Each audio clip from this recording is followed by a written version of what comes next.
आणि ज्यावेळेस असणाऱ्या या शूर्पणखेने आपल्या सांबाच्या बाबतीत जे काही स्वप्न होतं ते असणारं स्वप्न ज्यावेळेस अत्यंत भयानक वाईट अशा प्रकारचं पडलेलं तिला असणारं ती उठली आणि उठून असणारा आपले जो काही भाऊ रावण आहे त्या रावणाला सांगितलं की मला कधी नाही ते माझ्या लेकराबद्दलचं सामाविषयीचं स्वप्न पडलेलं आहे आणि अत्यंत दुष्ट अशा प्रकारचं स्वप्न आहे. मला काहीतरी वाटतं काहीतरी विपरीत झालं आणि त्याच्यामुळं मला त्या ठिकाणी पद्मपुराला जायचंय किंवा वनवासात तिकडे जंगलामध्ये जायचंय त्याला भेटण्याची इच्छा आहे. अशा प्रकारे असणारं त्या ठिकाणी शूर्पणखा आपल्या भावाला बोलू लागले.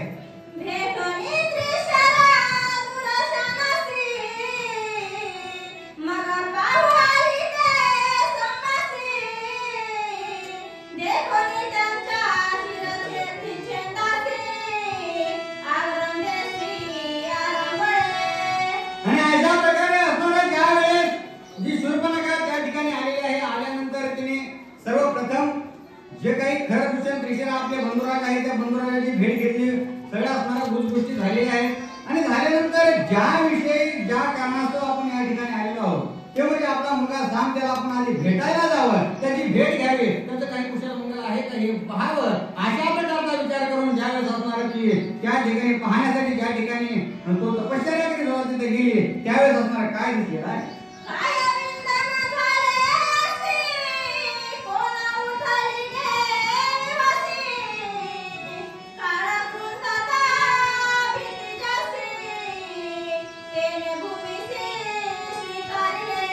आणि ज्यावेळेस असणाऱ्या त्या शूर्पणखेने आपला मुलगा जो आहे साम